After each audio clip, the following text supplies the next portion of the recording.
Kartini mendirikan sekolah yang bernama Sekolah Kartini pada 1912 di Semarang. Perjuangan Kartini mengubah paradigma masyarakat Indonesia terhadap gender partisipasi perempuan di sektor publik saat ini. Juga tak lepas dari berbagai pemikiran Kartini dalam surat-surat yang dikirim kepada pengikut. Oke, Bu, sudah. Assalamualaikum warahmatullahi wabarakatuh. Waalaikumsalam warahmatullahi wabarakatuh. Ayo, silakan. Warahmatullahi wabarakatuh. Waalaikumsalam warahmatullahi wabarakatuh. Saya Nabila dari kelas 9 ingin membacakan kisah Umar bin Khattab, kepemimpinan dan kebijaksanaan yang membangkitkan. Kisah sahabat Umar bin Khattab memiliki cerita menginspirasi dalam sejarah Islam. Umar bin Khattab dikenal sebagai pemimpin yang kuat, berani, dan bijaksana. Sebagai khalifah kedua setelah Abu Bakar As-Siddiq, Umar memiliki peran penting dalam memperluas wilayah Islam dan membangun sistem pemerintahan yang adil, sehingga sosok Umar bin Khattab tetap menjadi teladan bagi para pemimpin yang ingin menegakkan keadilan dan integritas. Perjalanan sahabat Umar bin Khattab. Umar bin Khattab lahir di Mekah pada tahun 584 Masehi dari suku Banu Adi, bagian terhormat dari kabilah Quraisy. Ia wafat pada tahun 644 Masehi setelah ditingkam oleh seorang budak Persia bernama Abu Lu'lu'ah saat sholat subuh di Masjid Nabawi. Luka yang dialami sangat parah dan ia meninggal beberapa hari kemudian. Sebelum memeluk Islam, Umar dikenal dengan sikapnya yang tegas dan keras, serta dihormati oleh masyarakatnya karena keteguhan pendirian dan keberaniannya. Pada awalnya, Umar adalah salah satu musuh Islam yang paling keras dan bahkan pernah berniat membunuh Nabi Muhammad SAW untuk mempertahankan keyakinan leluhurnya. Namun, Allah Subhanahu wa Ta'ala membuka hati untuk Umar dengan cara yang luar biasa. Dalam perjalanan menuju rumah saudarinya Fatimah, Umar mendengar lantunan ayat Al-Quran yang sangat menyentuh hatinya. Setelah itu, Umar memeluk Islam dan menjadi salah satu pembela yang paling setia. Peran penting Umar bin Khattab dalam Islam. Setelah memeluk Islam, kisah Umar bin Khattab semakin menarik. Ia memberikan masa mereka masih lemah dan ditindas oleh kaum Quraisy. Keberanian Umar membawa perubahan besar, memungkinkan umat Muslim menjalankan ibadah secara terbuka. Nabi Muhammad SAW bahkan memberinya gelar Al-Faruq, yang berarti orang yang membedakan antara yang benar dan yang salah. Ketika Nabi Muhammad SAW wafat, Umar mendukung Abu Bakar As-Siddiq dalam pemimpin umat Islam. Setelah wafatnya Abu Bakar, Umar bin Khattab terpilih sebagai khalifah kedua dan memimpin dengan kebijaksanaan yang luar biasa. Assalamualaikum warahmatullahi wabarakatuh. Waalaikumsalam warahmatullahi wabarakatuh. Waalaikumsalam warahmatullahi wabarakatuh. Saya di sini membacakan biografi pahlawan kemerdekaan, yaitu R.A. Kartini. Raden Ajeng Kartini dikenal juga sebagai Raden Ayu Kartini. Ia lahir pada 21 April 1879 dan ia wafat tanggal 17 September 1904. Beliau adalah seorang tokoh Jawa dan tokoh pahlawan nasional Indonesia. Kartini adalah seorang pejuang kemerdekaan dan kebebasan kaumnya.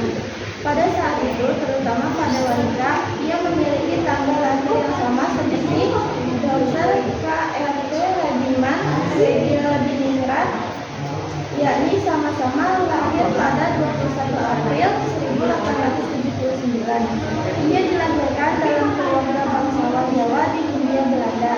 Setelah bersekolah di sekolah dasar berbahasa Belanda, dia ingin melanjutkan pendidikan lebih lanjut. Tetapi perempuan Jawa saat itu dilarang mengenyam pendidikan tinggi. Ia bertemu dengan berbagai pejabat dan orang hebat, termasuk H. Abendanon yang bertugas melaksanakan kebijakan etis Belanda. Saat kematiannya, saudara perempuannya melanjutkan pembelaannya untuk mendidik anak perempuan. Surat-surat Kartini diterbitkan di sebuah majalah Belanda dan akhirnya pada tahun 1911 menjadi karya. Habis gelap terbitlah terang, kehidupan perempuan di desa dan surat-surat putih Jawa. Ulang tahunnya sekarang dirayakan di Indonesia sebagai Hari Kartini untuk menghormatinya, serta beberapa sekolah dinamai menurut namanya dan sebuah yayasan didirikan atas namanya untuk membiayai pendidikan anak perempuan bangsa Indonesia. Kartini adalah putri dari Raden Mas Adipati Aryo Soslaningrat. Ia seorang bupati Jepara. Ia berjuang untuk meningkatkan kesadaran dan hak-hak perempuan di Indonesia, serta memperjuangkan pendidikan sebagai kunci untuk kemajuan perempuan. Dikenal juga sebagai seseorang visioner dan berani dalam memperjuangkan hak-hak perempuan di Indonesia. Sekian pendeskripsian dari saya. Wassalamualaikum warahmatullahi wabarakatuh. Waalaikumsalam warahmatullahi wabarakatuh. Warahmatullahi wabarakatuh. Waalaikumsalam warahmatullahi wabarakatuh. Saya akan mendeskripsikan tentang Ki Hajar Dewantara. Ki Hajar Dewantara terlahir dari keluarga terpandang, tepatnya di Keraton Pura, Papua Lama. Gelar besar Raden Mas tersemat di depan nama lahirnya, yaitu Raden Suwandi Surya Ningrat. Gelar ini secara otomatis dipakai oleh semua kerajaan di Jawa pewaris Mataram. Pada seorang laki-laki keturunan bangsawan silsilah kedua hingga ketujuh dari pemimpin terdekat. Ayahnya bernama KPH Suryaningrat dan ibu bernama Raden Ayu Sandia, yang diurutkan dalam silsilah keturunan masih buyut dari seorang keturunan Sunan Kalijaga, yaitu Nyai Ageng Serang. Suwardi adalah panggilan akrab semasa kecilnya. Mulai pendidikannya berbasis agama di sebuah pesantren asuhan Ki Hajar Abdurrahman, yaitu pesantren Kalasan. Julukan khas dari sang kiai Jemblung Trunogati, yaitu atau seorang anak berperawakan kecil dengan perut buncit namun memiliki pengetahuan yang luas.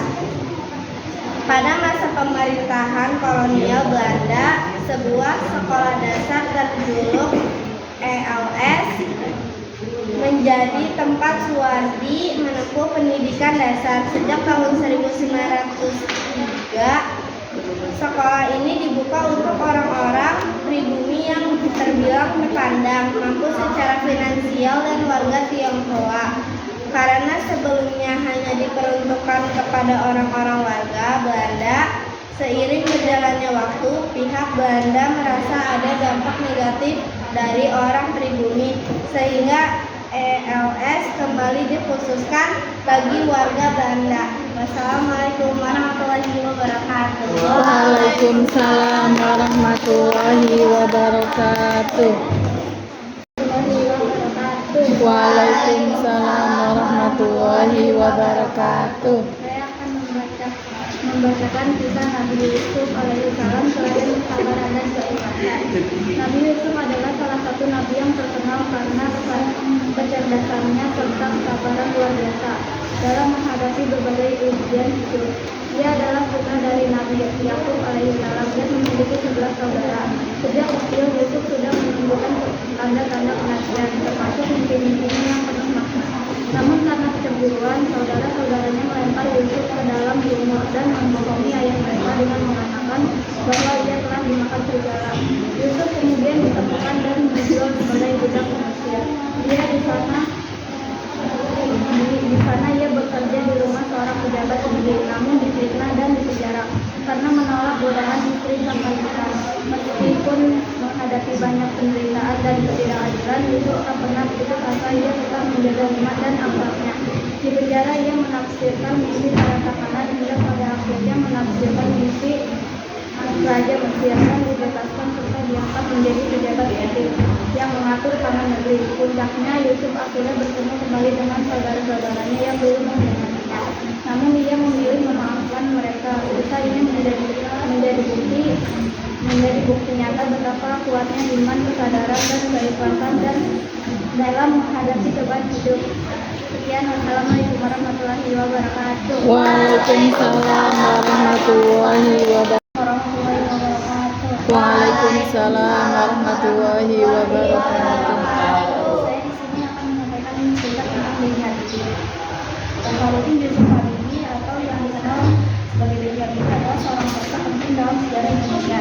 Dia dikenal sebagai bapak teknologi Indonesia dan presiden ketiga Indonesia.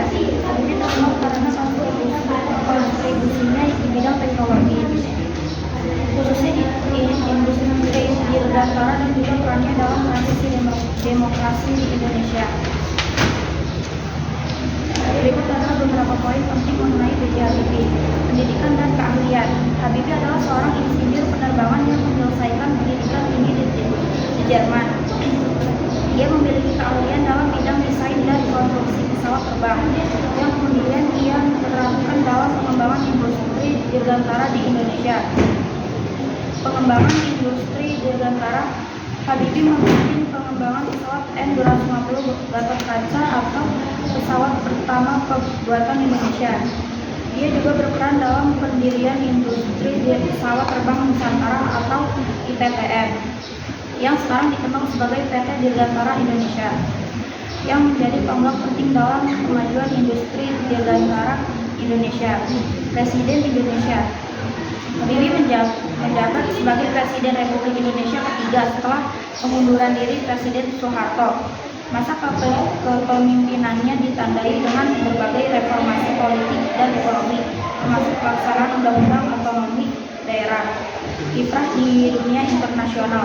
Habibie dikenal luas di dunia internasional atas keahliannya di bidang teknologi dan kontribusinya dalam pengembangan industri dirgantara. Dia juga aktif dalam berbagai forum internasional dan menjadi pembicara di berbagai universitas terbuka. Wassalamualaikum. Waalaikumsalam warahmatullahi wabarakatuh.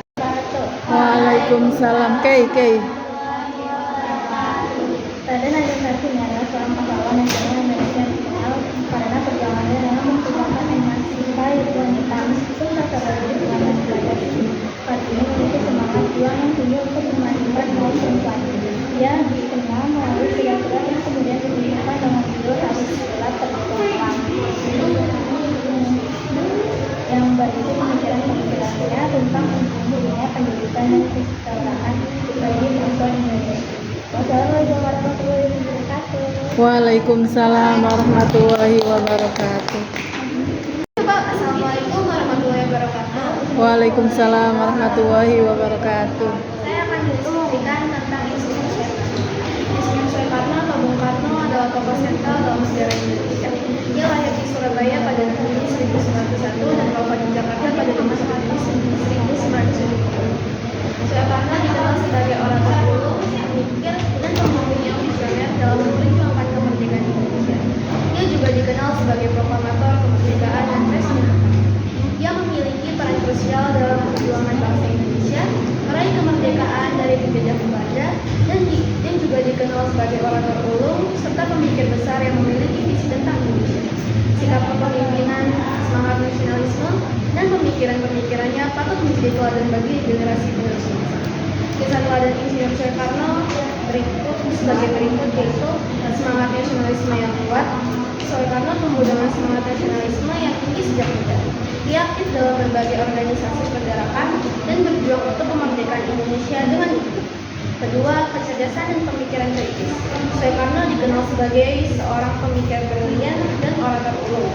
Dia mampu menyampaikan ide-ide perjuangan dengan bahasa yang membangkitkan semangat rakyat.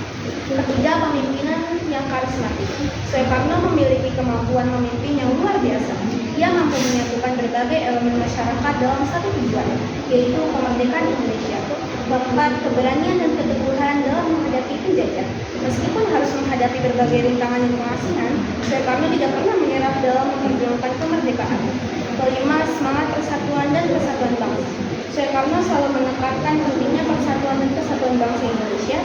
Ia berjuang untuk menyatukan berbagai suku, agama, dan golongan dalam satu wadah negara kesatuan. Keenam, penerus lidah rakyat. Soekarno dikenal sebagai penyambung lidah rakyat karena mampu menyuarakan aspirasi dan keinginan rakyat. Ia selalu berusaha untuk memahami dan mewujudkan kepentingan rakyat. Sikap teladan yang dapat diambil yaitu rela berkorban. Soekarno menunjukkan sikap rela berkorban demi kemerdekaan dan kepentingan bangsa. Kedua, pantang menyerah. Meskipun menghadapi berbagai rintangan, Soekarno tidak pernah menyerah dalam memperjuangkan cita-citanya. Ketiga, cinta tanah air. Semangat nasionalisme Soekarno menunjukkan betapa cintanya ia pada tanah air Indonesia. Keempat, berani menyampaikan pendapat. Soekarno berani menyampaikan pendapat dan gagasannya, bahkan di hadap penguasa. Kelima, berpikir kritis. Soekarno selalu berpikir kritis dan mampu menganalisis berbagai permasalahan yang dihadapi bangsa. Keenam, menghargai perbedaan. Meskipun berasal dari berbagai latar belakang, Soekarno mampu menyatukan seluruh elemen bangsa. Dengan memahami dan meneladani sikap dan perjuangan Insinyur Soekarno, generasi muda Indonesia dapat belajar banyak tentang pentingnya nasionalisme, persatuan, keberanian, dan semangat pantang menyerah dalam membangun bangsa. Sekian dari saya, terima kasih. Assalamualaikum warahmatullahi wabarakatuh. Waalaikumsalam warahmatullahi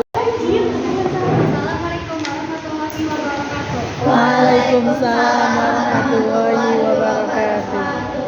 Kali ini saya akan mendeskripsikan tokoh pahlawan Fatmawati Soekarno.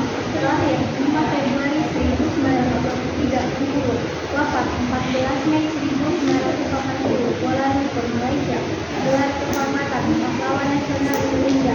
Fatmawati adalah salah satu tokoh pahlawan nasional Indonesia yang dikenal terutama sebagai penjahit bendera merah putih pertama yang dikibarkan 12 Agustus 1945. Ia memiliki peran penting dalam sejarah perjuangan bangsa, tidak hanya sebagai istri Presiden Soekarno, tetapi juga sebagai sosok perempuan yang aktif dalam pergerakan nasional. Karakteristik dan peran Fatmawati. Fatmawati menunjukkan semangat nasionalisme tinggi saat menjahit bendera merah putih yang disindai tangan. Menjelang proklamasi, bendera itu dikibarkan saat kemerdekaan Indonesia di proklamasi Soekarno dan Hatta. Meskipun masih muda saat peristiwa besar itu terjadi, Fatmawati bertanggung jawab besar terhadap tugas yang diberikannya. Ia menjahit bendera dengan penuh ketelitian dan semangat perjuangan. Fatmawati bukan hanya ibu negara pertama, tetapi juga simbol perempuan yang turut andil dalam perjuangan kemerdekaan. Ia aktif dalam kegiatan sosial dan mendukung gerakan perempuan Indonesia.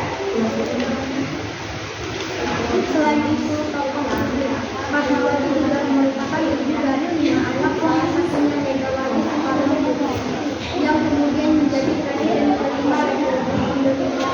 Warisan Fatmawati. Bendera kaitannya disimpan dan masih digunakan saat upacara peringatan Hari Kemerdekaan secara simbolis. Nama Bandara Internasional Fatmawati Soekarno di Bengkulu menjadi penghormatan atas jasanya.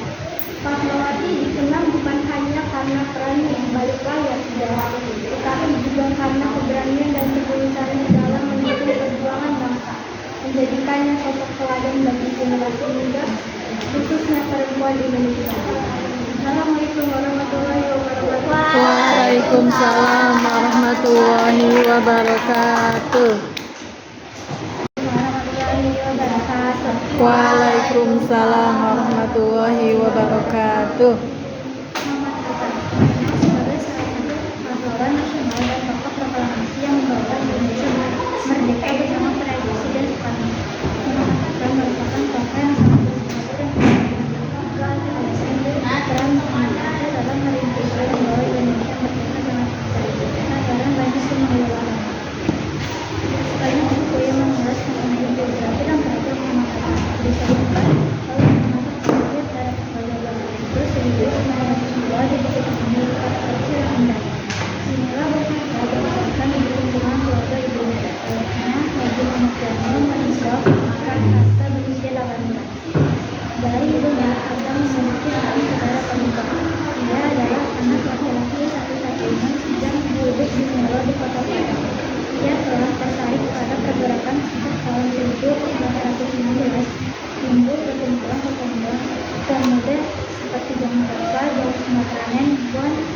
jeung Minahasa, jeung Amur. Hatta masuk ke perkumpulan jeung Sumateranya Nibon sebagai bendahara jeung Sumateranya Nibon dan menyadari pentingnya arti keuangan bagi hidupnya perkumpulan. Tadi sumber sumbangan baik dari Tuhan, anggota maupun dari sumbangan luar hanya mungkin lancar karena para anggotanya mempunyai rasa tanggung jawab dan disiplin. Tapi menjaga prinsip baik yang bisa menjadi ciri khas sifat-sifat Muhammad.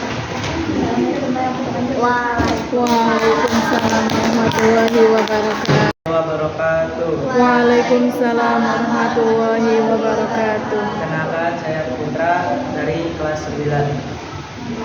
Saya akan menceritakan tentang Umar bin Khattab. Umar bin Khattab adalah salah satu sahabat Nabi Muhammad SAW, dikenal karena keberanian dan keadilan dan kepemimpinannya yang kuat. Ia adalah khalifah kedua setelah Abu Bakar As-Siddiq, dan masa pemerintahannya ditandai dengan perluasan wilayah Islam dan berbagai kebijakan yang berdampak besar. Wassalamualaikum warahmatullahi wabarakatuh. Waalaikumsalam warahmatullahi wabarakatuh. Kali ini saya akan mendeskripsikan tentang kisah teladan Nabi tentang kelembutan hati terhadap orang menyakitinya. Pada suatu hari terdapat seorang pengemis Yahudi muda yang selalu berteriak dan menghina Nabi Muhammad SAW. Pengemis tersebut selalu ditemani oleh seseorang yang senantiasa menyuapi dengan penuh lembut dan kasih sayang. Suatu waktu seseorang tersebut tidak datang kembali untuk menyuapi dan tergantikan oleh sahabat Rasulullah, yaitu Abu Bakar As-Siddiq. Seketika sang pengemis hanya ingin disuapi oleh seseorang sebelumnya dan rasa nyaman dan sayang mengisi hatinya. Kemudian satu sahabat terbaik Nabi Muhammad SAW itu pun berkata, "Bawa makanan dan memberimu suapan atas makanan itu. Aku memang tidak bisa selama lembut seperti orang itu." Sekian dari saya. Wassalamualaikum warahmatullahi wabarakatuh. Waalaikumsalam warahmatullahi wabarakatuh.